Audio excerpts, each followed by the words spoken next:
Sa isang marangyang bangko sa gitna ng downtown Chicago, isang lalaki ang lumapit sa counter upang gumawa ng simpleng withdrawal. Pero sa halip na tulungan siya, halos hindi siya tingnan ng teller. Malamig ang boses nito at bastos ang pakikitungo. Ilang minuto lang ang lumipas. Tinawag ang security at tinrato siya ng parang kriminal.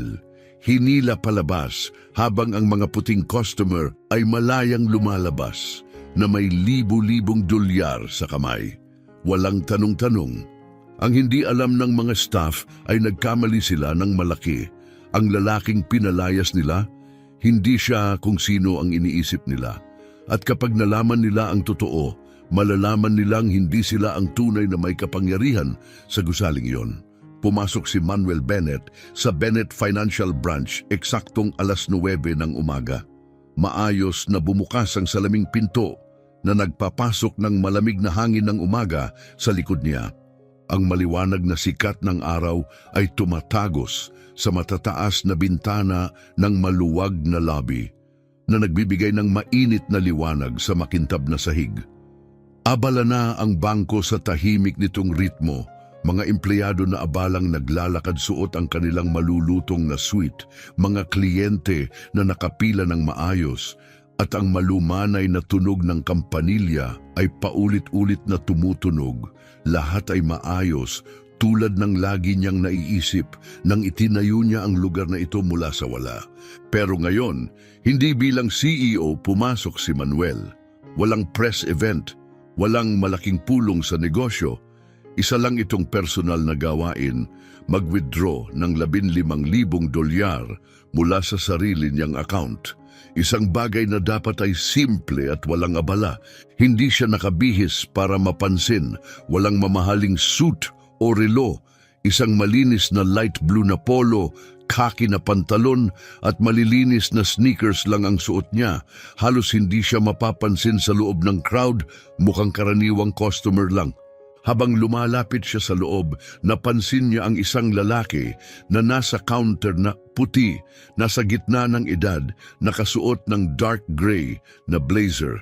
Ngumiti ang teller dito at maayos na binilang ang makakapal na bungkos ng pera. Napansin ni Manuel ang numero sa resibo habang paalis na ang lalaki, 20,000 dolyar. Nilagay lang nito ang pera sa bulsa at lumabas. Walang kahit anong tanong mula sa staff. Dahan-dahang huminga si Manuel, bahagyang tumigas ang kanyang panga bago ito muling lumuwag. Sanay na siya sa ganitong eksena. Ramdam na ramdam niya ang sakit nito. Pero ngayon, higit kailanman, desidido siyang tiyakin na ang bangkong ito, ang sarili niyang bangko, ay hindi magiging bahagi ng tahimik ngunit malinaw na diskriminasyong iyon.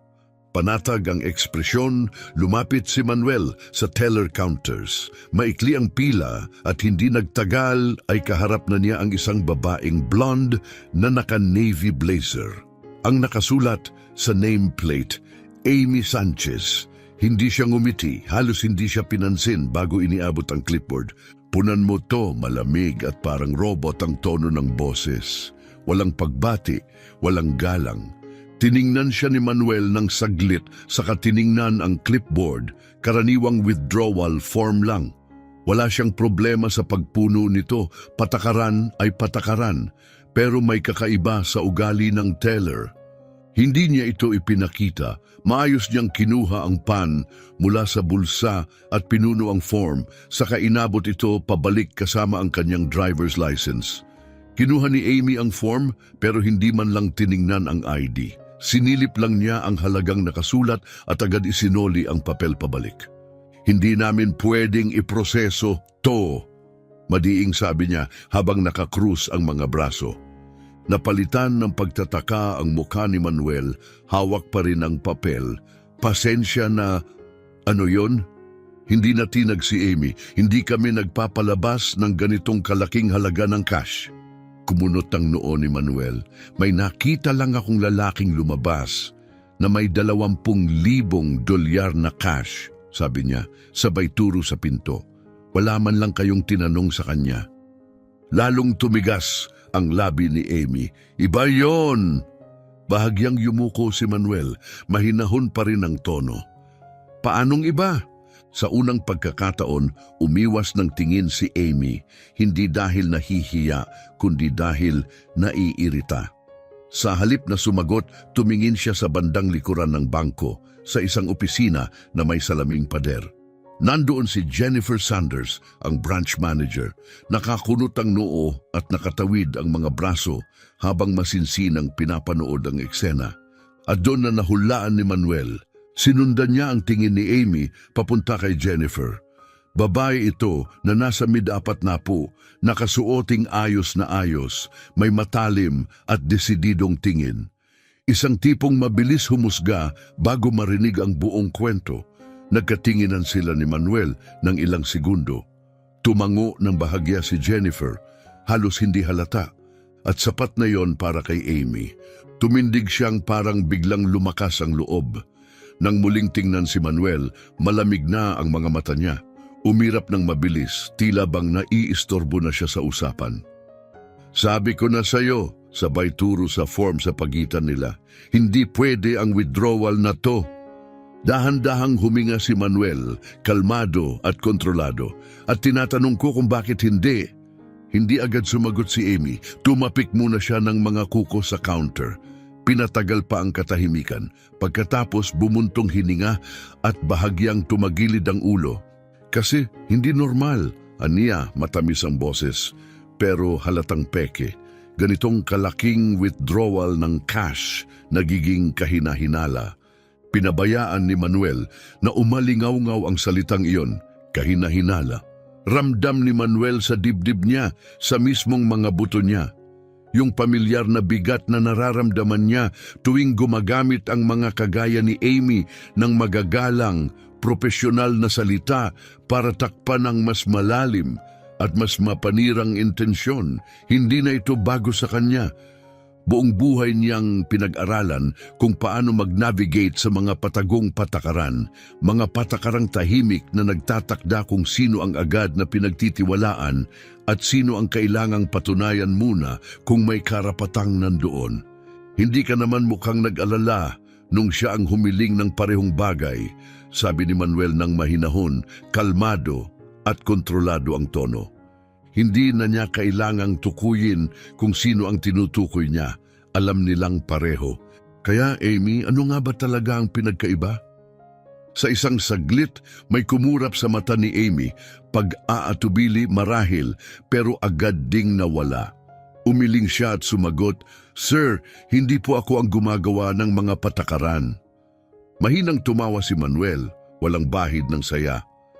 "Hindi nga ikaw ang gumagawa ng mga patakaran," ulit niya. "Pero halata namang marunong kang yumuko sa mga ito kapag gusto mo." Tumigas ang panga ni Amy, nagsikip ang mga labi niya na parang guhit na tuwid. "Kukunin ko na lang ang manager," bigla niyang sabi, maikli ang boses. Hindi na siya naghihintay ng sagot. Tumalikod siya at mabilis na naglakad papunta sa likod ng opisina. Hindi gumalaw si Manuel. Nakapatong lang ang mga daliri niya sa makinis na counter, marahang tumatambol, kasabay ng mahinhing tibok ng puso niya. Nagbago ang mood sa loob ng bangko, banayad pero malinaw.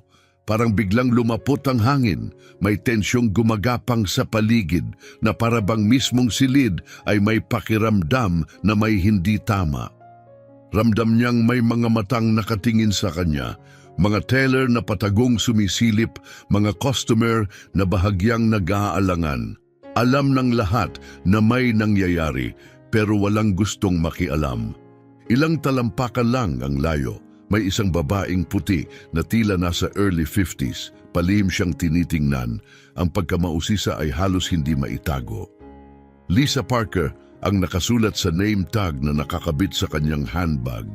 Nakatayo siya malapit sa customer service desk, magkapatong ang mga kamay sa strap ng bag. Halatang nag-iisip kung magsasalita ba siya o hindi. Nagtagpo ang mga mata nila ni Manuel. Binigyan siya ni Lisa ng maliit, alanganing ngiti. Hindi siya nanginitian pabalik, hindi dahil galit siya kay Lisa, kundi dahil alam na niya kung paano nagtatapos ang ganitong mga eksena. napapansin ng mga kagaya ni Lisa kapag may nangyayaring ganito. Pinag-uusapan nila minsan sa bulungan pagkatapos, pero bihira silang kumilos. Pagkatapos, bumukas ang pinto ng opisina. Lumabas si Jennifer Sanders, matutulis ang tunog ng takong sa sahig. Suot niya ang perpektong ayos na suit at may malamig, hindi mabasa-basang ekspresyon. Nasa likod niya si Amy, mas tiwala na ngayon sa sarili, parang isang taong alam nang may kakampi siya.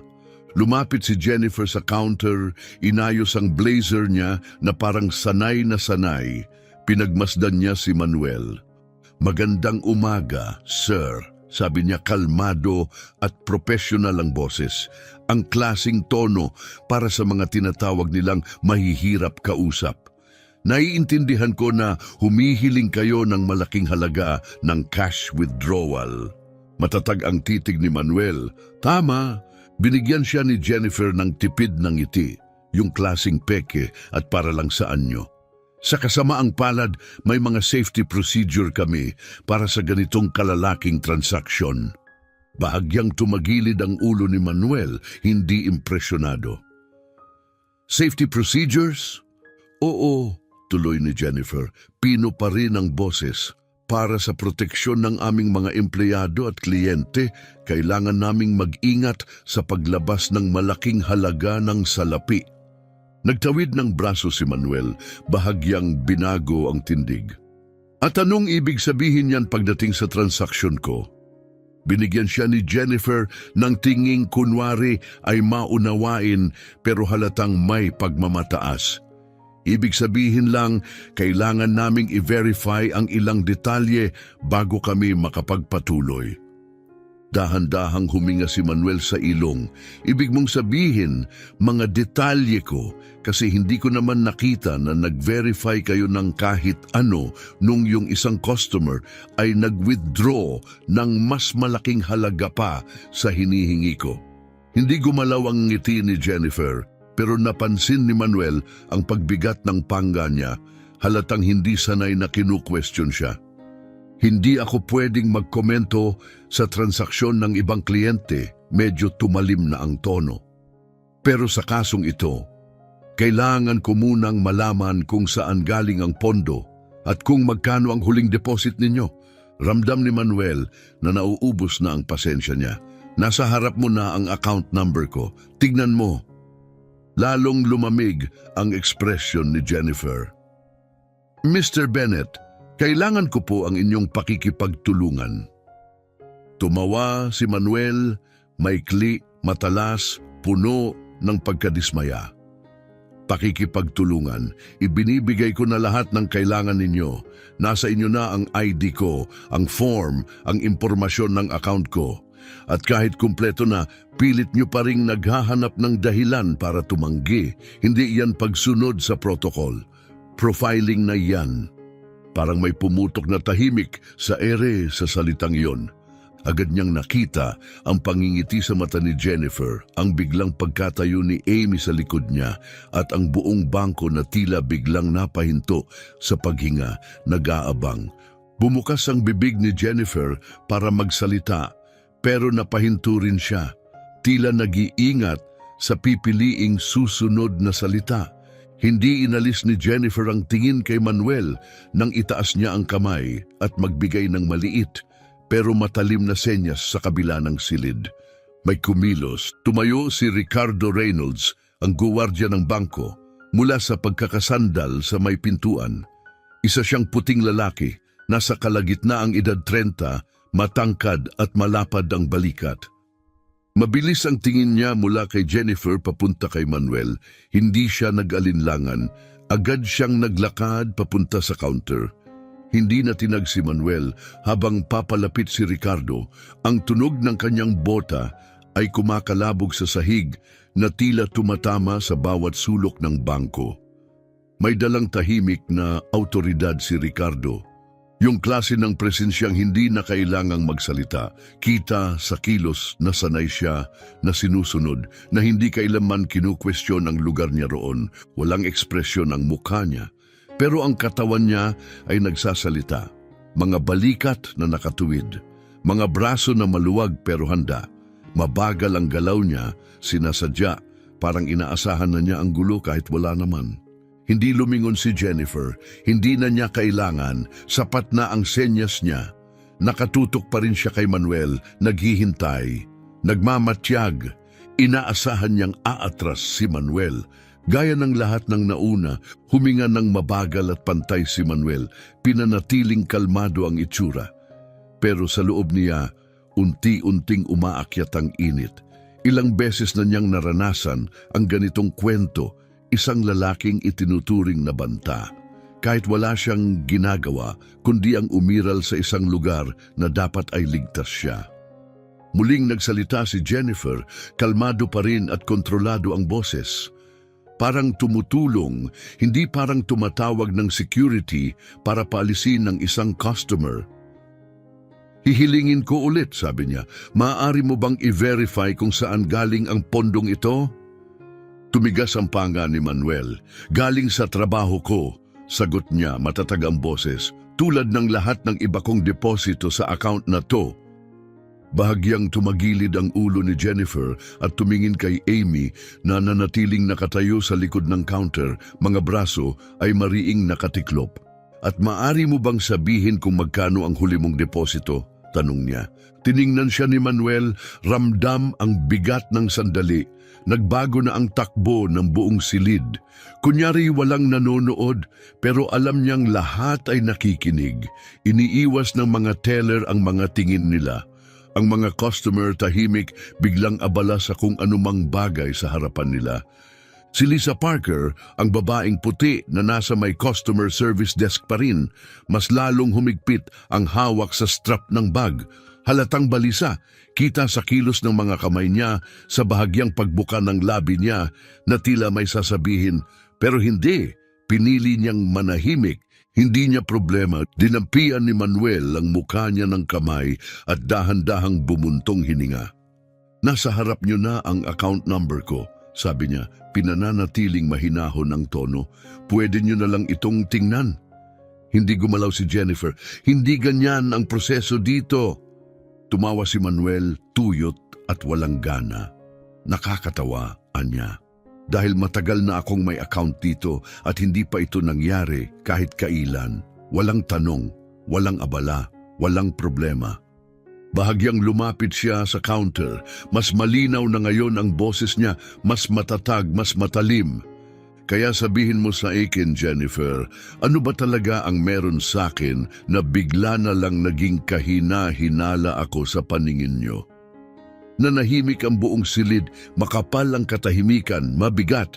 Muling tumingin si Amy kay Jennifer. Ngayon, halata na ang pag-aalinlangan sa kanya. Ramdam niya na lumagpas na sila sa karaniwang proseso at napasok na ang teritoryong mas marumi, mas pangit. Pero hindi natinag si Jennifer.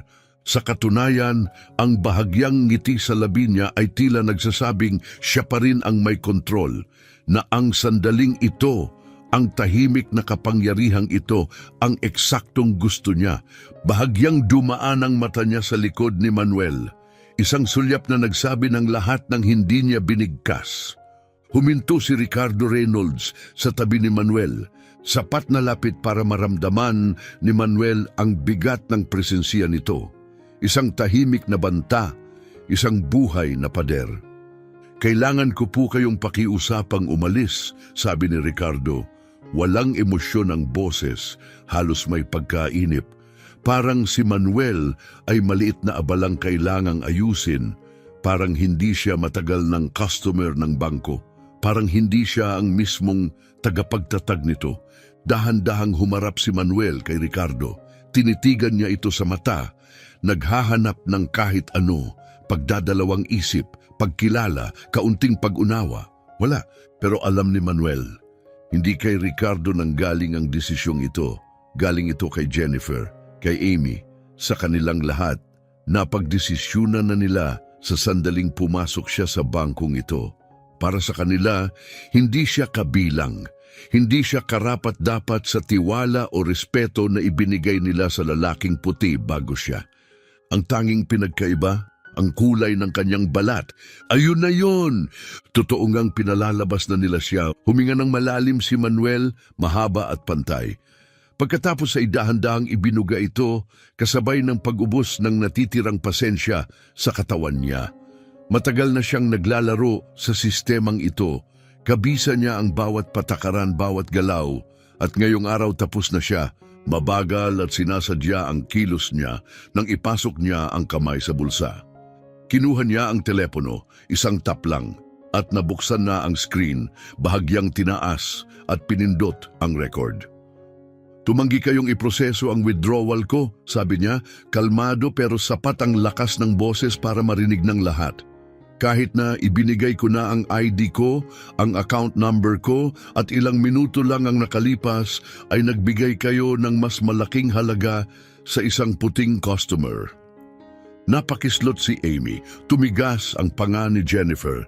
Ang tindig ni Ricardo ay biglang naging mas alerto. Hihilingin ko ulit, sabi ni Ricardo, pero may bahagyang pag-aalinlangan na sa boses niya ngayon. Kailangan ninyong lumabas. Mas humigpit ang hawak ni Manuel sa kanyang telepono. At kung hindi ako lumabas? Hindi na naghintay si Ricardo.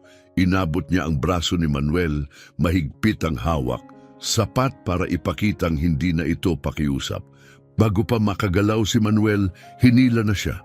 Tumama ang balikat niya sa dibdib ni Ricardo at saka siya pinaikot at itinulak papunta sa pinto. Halos matumba siya. May humingang malakas. May narinig siyang bulong, seryoso ba to?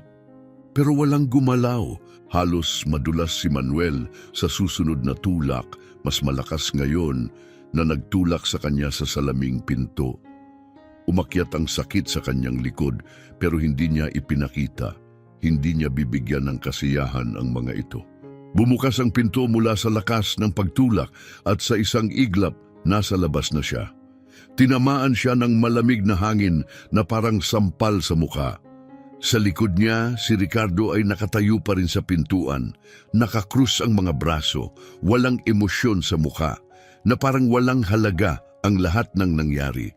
At doon dumating ang huling dagok, ang ID niya, ang mismong patunay ng kanyang pagkakakilanlan, ang parehong ID na hindi man lang pinansin, ay inihagis pababa sa paanan niya.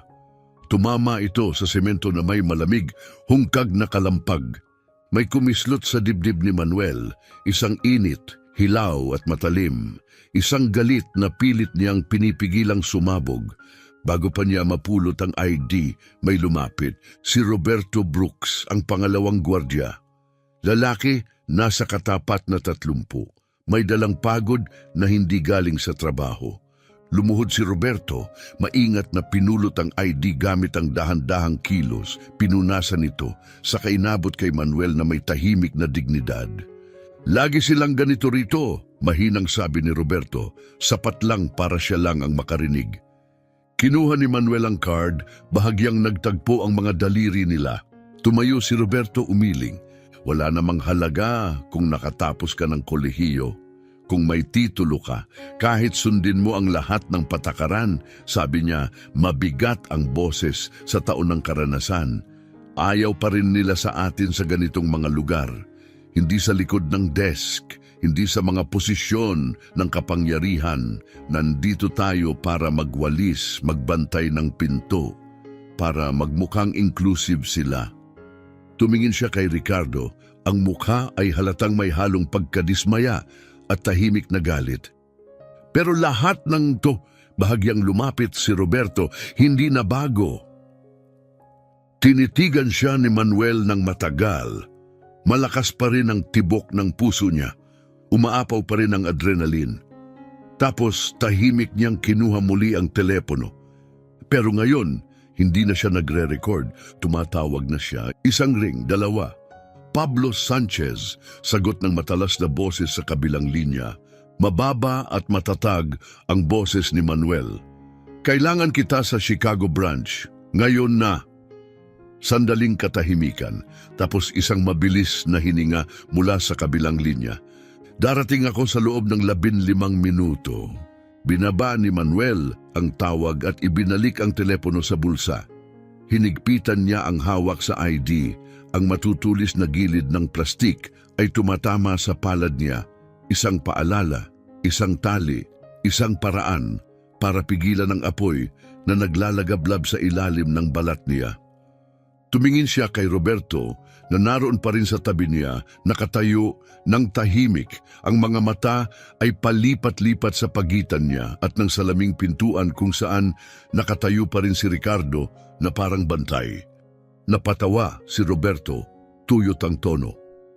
"Aba," sabi niya habang umiling ng bahagya, "magiging interesting ang susunod na mangyayari." Hindi nagsalita si Manuel. Hindi na kailangang magsalita ni Manuel. Ang susunod na 15 minuto ay dahan-dahang lumipas, mabigat at tahimik. Mula sa salamin, kitang-kita niyang tuloy pa rin ang galaw ng bangko na parang walang nangyari. Nasa counter na ulit si Jennifer, kinakausap si Amy. Mabilis ang mga galaw, matalim at may halatang panlalamig.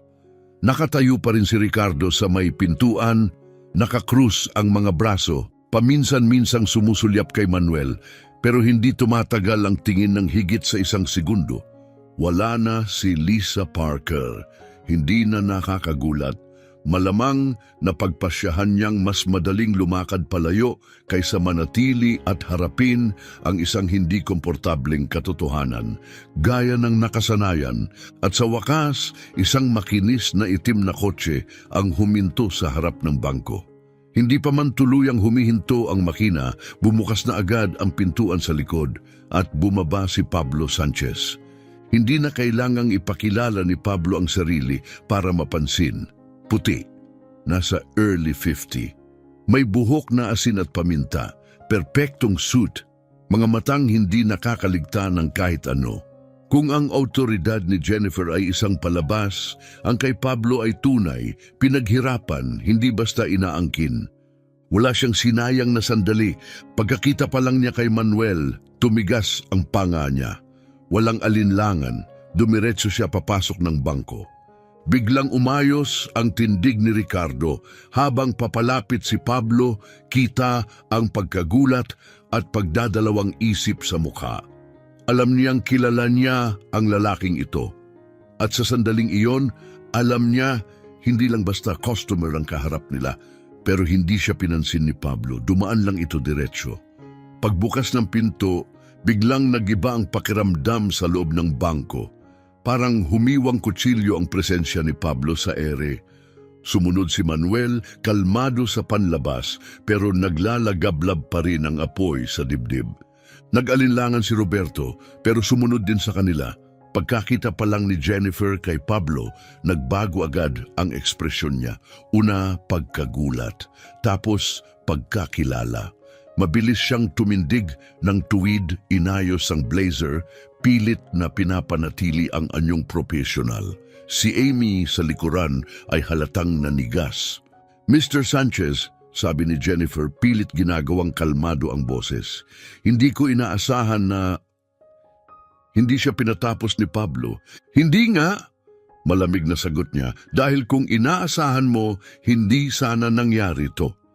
Napabuka ang labi ni Jennifer, pero wala munang lumabas na salita. Isang kisap ng pagkabalisa ang dumaan sa mukha niya, pero sinubukan pa rin niyang bumawi. "Sir, parang may hindi lang pagkakaunawaan dito." Walang hindi pagkakaunawaan," singit ni Pablo. Ngayon ay nakatingin kay Manuel, saka bumalik ang titig kay Jennifer. "Ang hindi ko lang maintindihan ay kung paanong ang CEO ng bangkong ito ay naipalayas mula sa sarili niyang institusyon. Tumama ang katahimikan sa silid gaya ng alon. Namutla si Amy. Napatayo si Ricardo ng mas tuwid. Ang mga teller na kanina'y umiiwas ng tingin ay tila napatigil sa kalagitnaan ng ginagawa. Lahat ng mata ngayon nakatutok kay Pablo. Napakurap si Jennifer muli, tila unti-unting nadudurog ang kanyang pagpapanggap na kontrolado ang sitwasyon. "Ako," pilit niya. Itinaas ni Pablo ang isang kamay. "Tama na." Humarap siya kay Amy. "Ikaw ba ang tumanggi sa transaksyon niya?" Lunok ni Amy. Ako po ay sumusunod lang sa proseso." Procedure, ulit ni Pablo, matalim ang tono na parang lasang mapait ang salitang iyon. Pinatagal niya ang katahimikan. Iyan na ba ngayon ang tawag natin sa racial profiling? Kumilos ang labi ni Amy pero wala ring lumabas. Hindi na siya hinintay ni Pablo. Bumalik ang atensyon niya kay Jennifer.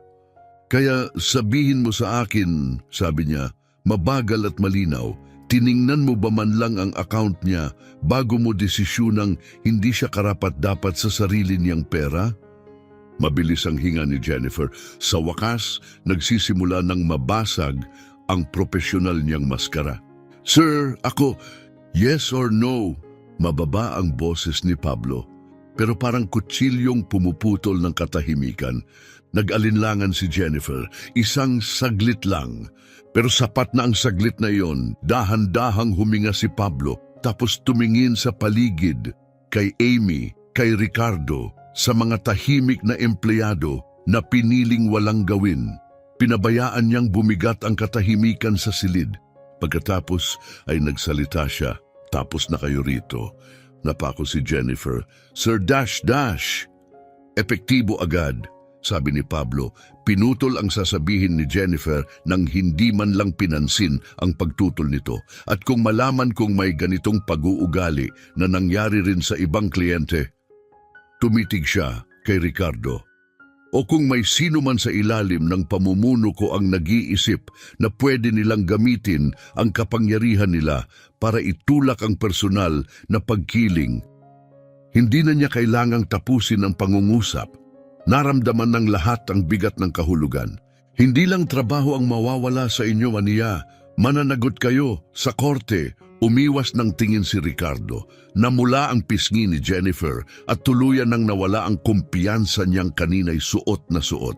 Wala namang kailangang lumaki ng ganito, pilit ni Jennifer. Wala. Sa wakas ay nagsalita si Manuel, matalim at diretsyong tono. Pinalabas niyo ako rito na parang kriminal, ni hindi niyo man lang tiningnan ang ID ko o sinuri ang system. Huwag mong sabihing hindi mo alam eksakto ang ginagawa mo. Napaatras si Jennifer, halatang tinamaan. Tumitig si Pablo kay Manuel at nagbago ang ekspresyon niya. May pagsisisi sa mga mata niya kahit alam niyang hindi kayang burahin ng kahit anong sorry ang nangyari. Tumango siya ng bahagya tapos lumingon kay Roberto. At ikaw, sabi ni Pablo. Tumindig si Roberto. Sir, pinagmasdan siya ni Pablo ng ilang segundo bago tumango ng matatag. Promosyon ka, simula ngayon. Napakisap si Roberto halatang nabigla. Ako po, mas karapat dapat ka kaysa magtrabaho sa ilalim ng mga taong ganito, sabi ni Pablo. Payak pero may bigat. Tapos ay lumingon siya kay Manuel. Manuel! Anya, unti-unting lumambot ang tono ng autoridad, naging mas personal. Gusto mo bang i-clear ang buong branch na to? Hindi nagdalawang isip si Manuel. Lahat, walang matitira. Tumango si Pablo, agad na kumilos na, para bang desisyon na talaga ito mula pa kanina. Lahat ng sangkot sa insidenteng ito, anunsyo niya sa mga naguguluhang staff, ay ire-report. Obligadong dumaan sa bias training, walang exempted. Direkta siyang tumingin kay Ricardo, kasama ang security. Parang huling suntok sa isang laban, tiyak walang atrasan. Muling binuka ni Jennifer ang bibig niya pero wala nang lumabas. Dahan-dahang huminga si Manuel, saka lumapit, kalmado, walang bakas ng galit.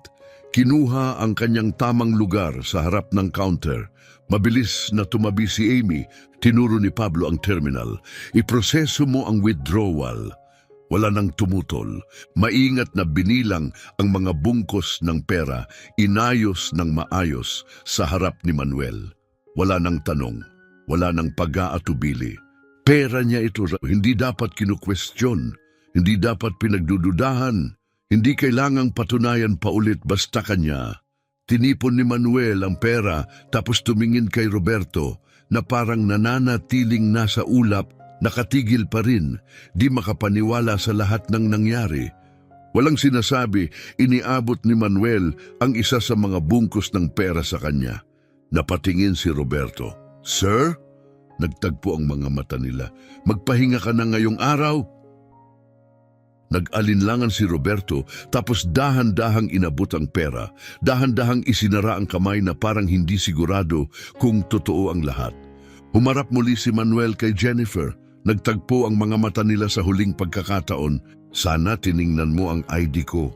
Anya tahimik pero may bigat. Tapos ay tumalikod siya at lumabas ng pinto. Ngayon, walang sino man ang humarang sa kanya. Kung naantig ka ng kwentong ito, huwag kalimutang i-like at mag-subscribe. I-on ang notifications para hindi mo ma-miss ang ganitong mga makapangyarihang kwento. Tunay na karanasan, tunay na aral at ang uri ng empatiya na kailangan pa ng mundo ngayon.